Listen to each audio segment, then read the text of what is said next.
It isn't just a weaker opioid blocker, it also blocks two important neurotransmitters, and that's serotonin and norepinephrine.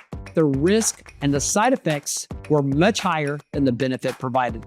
I've just seen patients who have to take, whether it be Tramadol or other pain medications long-term, have issues with pain, and that pain long-term or taking that medication long-term just leads to other health conditions. And I've never seen somebody who's on long-term Tramadol or long-term opioids have better quality of life as time goes along. It just gets worse and worse. Welcome to the Trusted Pharmacist, where you'll learn the truth about how the body works. Ever wonder why that pain medicine that you take that used to work just doesn't work anymore? Or maybe your doctor said, hey, why don't you try something like Tramadol? It's a safer opioid. And it worked for a while, but then after a while, it started making you feel worse, tired, dizzy, foggy thinking, and maybe even hopeless. The truth is, it's probably not you, and it's probably the drug. And this brand new October 2025 study about Tramadol has flipped everything that we knew about that drug kind of on its head. Because what it did show is for chronic pain, especially that's long-term pain, something like Tramadol is really probably not the best drug.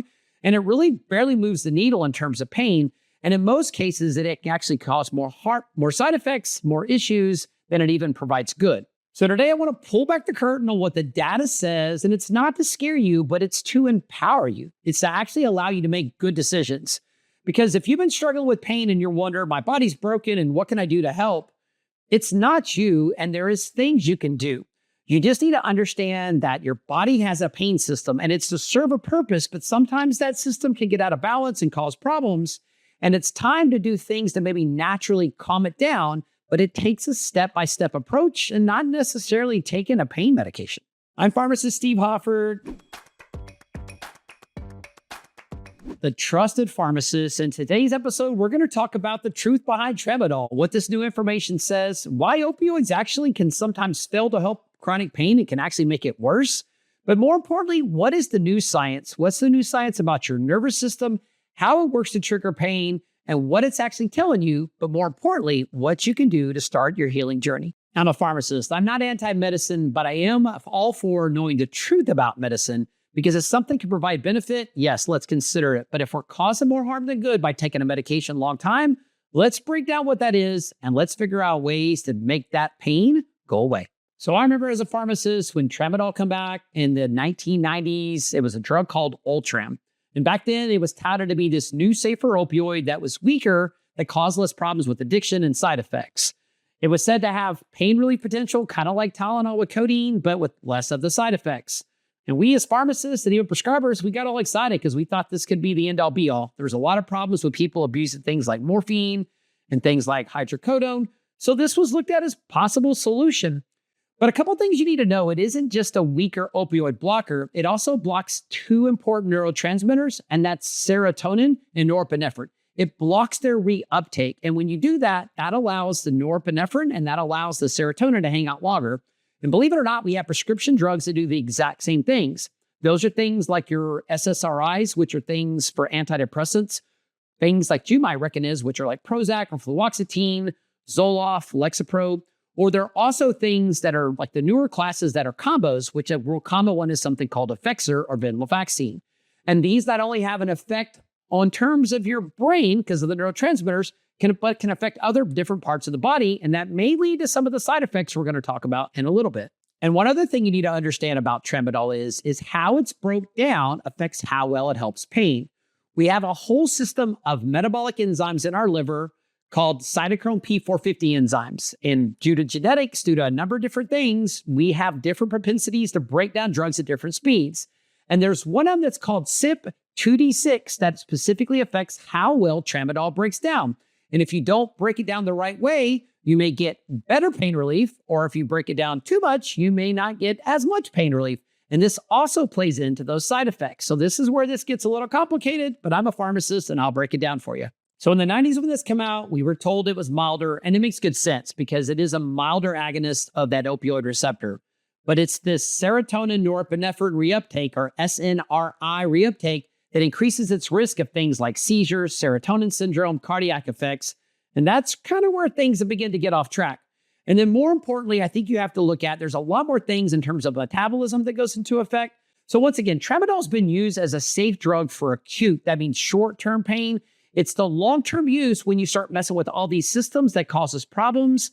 And let's look at what this new study said when it began to look at all the effects in terms of tramadol for long-term pain. So in this brand new 2025 British Medical Journal study, it looked at the use of tramadol for chronic long-term pain.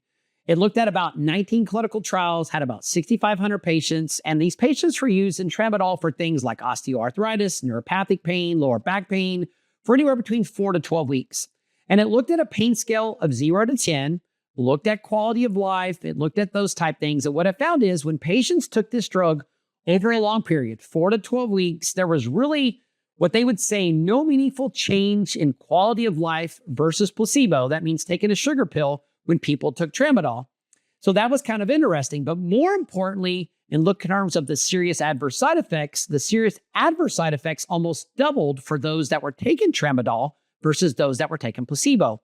And what's kind of scary is most of these were related to cardiac events. And just to bring it into indication in terms of what I'm talking about is about 4.5% of the patients who took the tramadol during this survey, long-term wise, had some more serious events. On average, about 20% of the people who took it had milder adverse effects. Those are things like nausea, dizziness, headache, increased risk of falls, and things like that. But once again, the problem is we saw a lot more side effects and really not much benefit. And if you want to look at it in terms of what's called numbers needed to harm, it took about 50 patients to be treated with tramadol for one person to have a really serious side effect. And in terms of just mild to moderate side effects, those are the traditional things we take when we take opioids: nausea, headache, dizziness, brain fog. It took about 1 out of every 17 patients who took tramadol to have those issues. So once again, just to make it a little simple, I just want to stress there was basically one extra serious health event for every 50 patients who took tramadol versus the placebo. And once again, some of these were cardiovascular events, so that's the part that really kind of concerns me. Keep in mind, we're looking at 19 randomized clinical trials. There's low to moderate trial limitations, so it's not one big trial that was very well ran.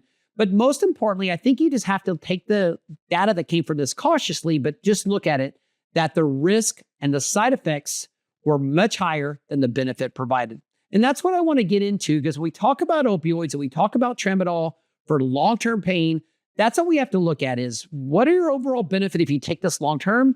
And I want to just open your eyes to this because this new study kind of tells us something as a pharmacist I've known forever. I've just seen patients who have to take, whether it be tramadol or other pain medications long-term, have issues with pain.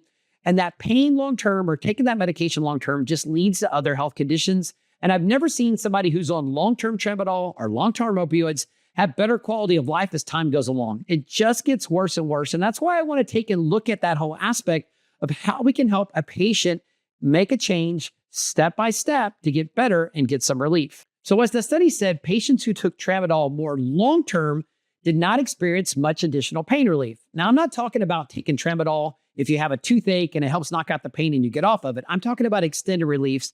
And what we've kind of learned about chronic pain, there's something new called central sensitization. And that's where the brain begins to detect pain. And for some patients, that pain receptor in the brain gets stuck on the on mode.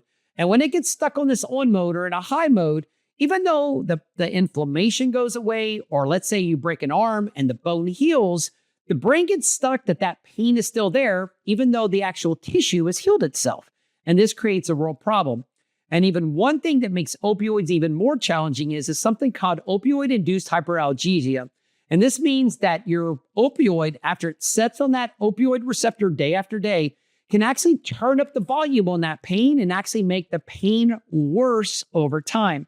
So it's not so much that the brain can get stuck, which can happen. Now, all of a sudden, your pain medication is making that pain sensitization even worse. So we have a couple things that are working against the body and the brain, more importantly, cutting off that pain signal. And one of the things that makes it a little more challenging is tramadol's extra baggage. Remember, we talked about it does more than just be an opioid agonist. It actually has the thing where it works on the norepinephrine serotonin reuptake, which can increase things like seizure potential. It can also cause problems in terms of cardiac issues. And then more importantly, remember, it blocks that enzyme in terms of metabolism, or it works through that enzyme. So if you block that metabolism, it just leads to a whole host of side effects. And one of the other unique things about the tramadol is because it affects these neurotransmitters, just like somebody who's on antidepressants, if somebody's been on that drug long-term and gets off of it, it can cause almost flu-like symptoms because the body has to rework getting used to those neurotransmitters not being around so long. So once again, it's the combination of being an opioid, the combination of working on the neurotransmitters, which unfortunately I'm not here to knock and dog Tramadol, but it does give it a bad rap. And I think once again, it just brings in this conversation of looking at treating pain and what are some other things to do. So I did a social media post on this about, I don't know, a couple of weeks ago. And I will say I had about 1.5 million views, and people were all over me, kind of all things. And so I got a lot of comments and there was a lot of myths that popped up. So I want to kind of address some of these today because some of the comments were really nice. Like, hey, I tried it and I felt horrible. But some of them were like, well, hey, what do you want us to do? Like, we didn't do very well. And this is the only thing I can take. You don't care. You don't care about people with pain. And that is so unfar from the truth. I care deeply to make sure that you are taking care of your pain. And I want to talk about that. But once again, just because Tramadol, quote unquote, is a safer opioid, I didn't told you some of the issues that makes it not necessarily a better medication for pain because of the effects on neurotransmitters and also the metabolism with the cytochrome enzyme. Also, too, like I talked about, because of these other effects, just taking higher doses of Tramadol doesn't make it work better. And even the worst thing is the longer you take Tramadol, the longer it's around, the greater risk you are of having issues with side effects. Because if you have to get off of it, it's that withdrawal effect that can actually make this worse than just getting off an opioid because it affects your serotonin and your norepinephrine.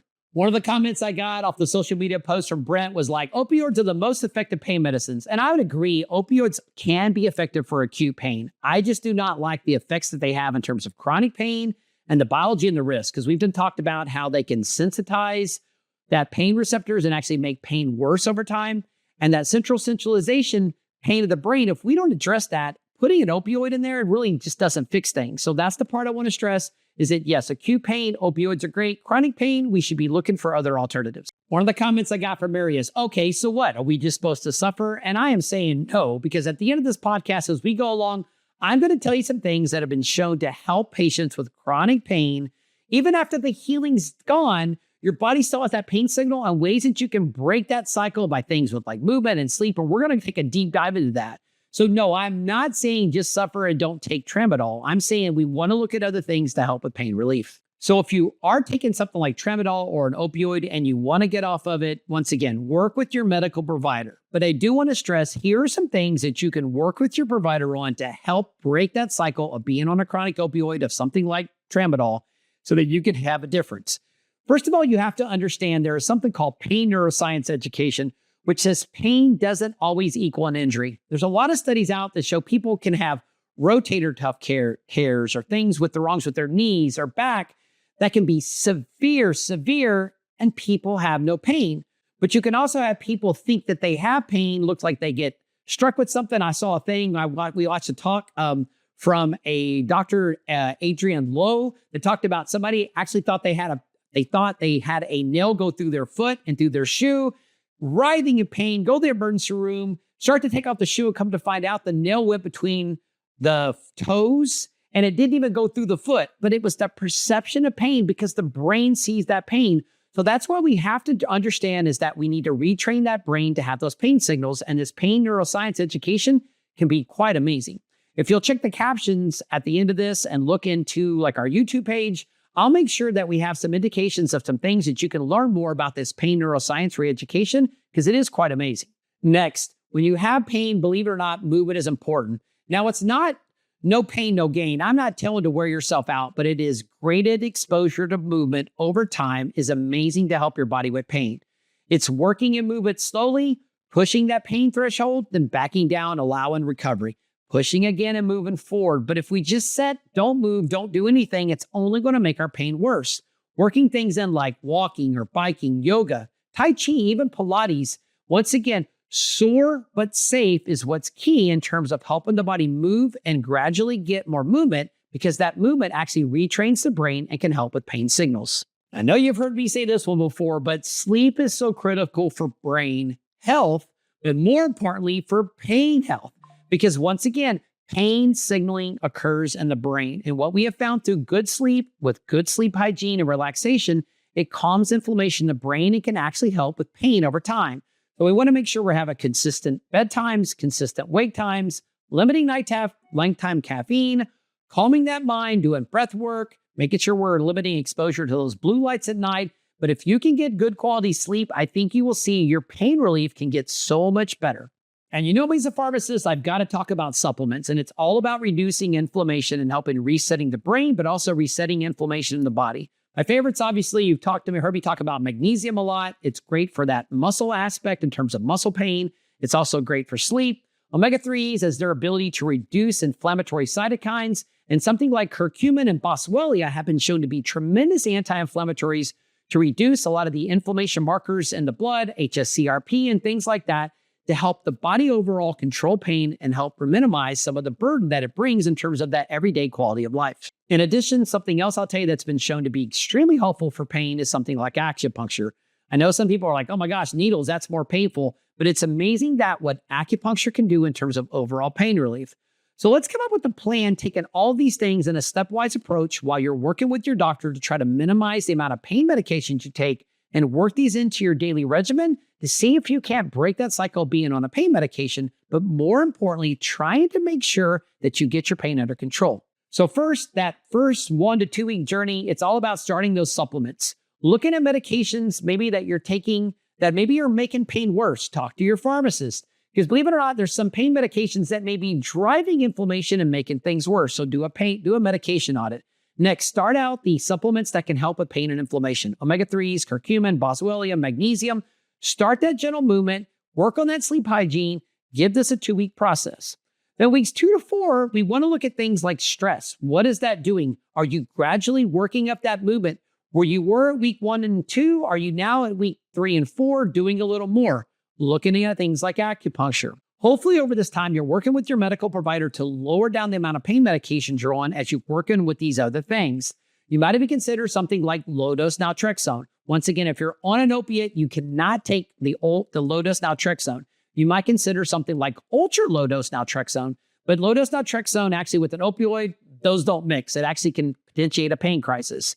But you might want to ask whoever's giving you your opioid if they've ever heard of something called ultra-low-dose naltrexone, because it actually can make those pain receptors more sensitive to the pain medication and your own natural opioids that you produce naturally. But once again, what I would recommend you do is maybe after you've been doing these other things at about weeks 4, 6, 8, look at something like the low-dose naltrexone. You might also check out LDN Research Trust, which is a website that has a lot of great information about LDN.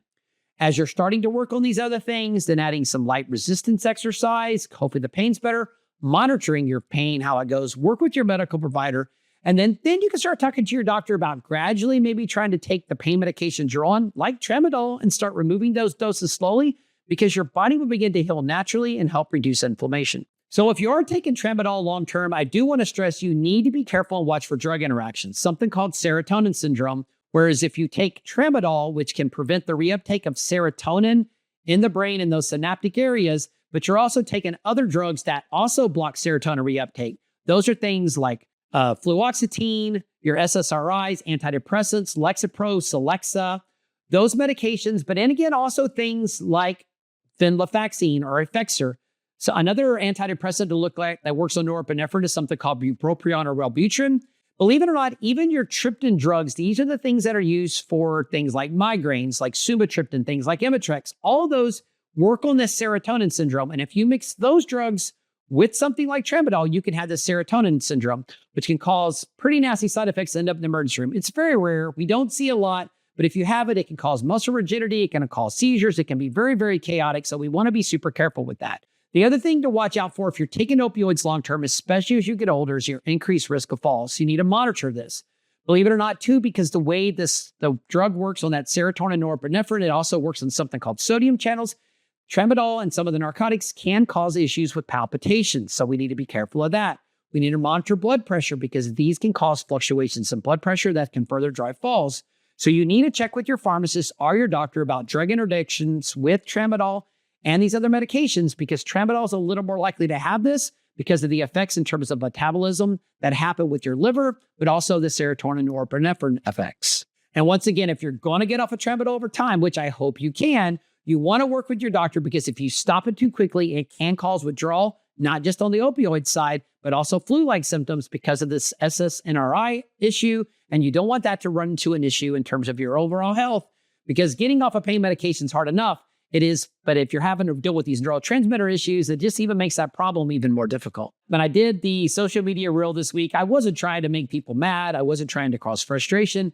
I was just highlighting something I've known as a pharmacist, and that is medications have consequences. And opioids especially, we know that. We have had an opioid crisis in our country, and I am all for trying to make sure when medications are needed, we take them. But if we're able to get off of them by doing these little things, like we talked about, step by step, working on the little pieces of the puzzle to get you off an opioid, I think that's great. And this new study by Tramadol just further highlighted that these drugs do have side effects. And I know many of you listening today, this has just exhausted you, especially if you're in pain. It's hard to even sit through and listen to stuff like this. It's so aggravating. And it's not just about pain itself. You start self-doubting yourself, wondering like, what am I doing wrong? But I want you to know there is hope for you out there if you look at making little changes. Because no, your body isn't broken. It's just trying to protect itself. And these pain signals is your nervous system just working overtime to say, hey, I'm trying to keep you safe. But there are ways you can work to calm that down and calm that pain sensation that the brain is trying to send to the rest of your body. If Tramadol or other pain medications haven't changed your life, it doesn't mean you failed.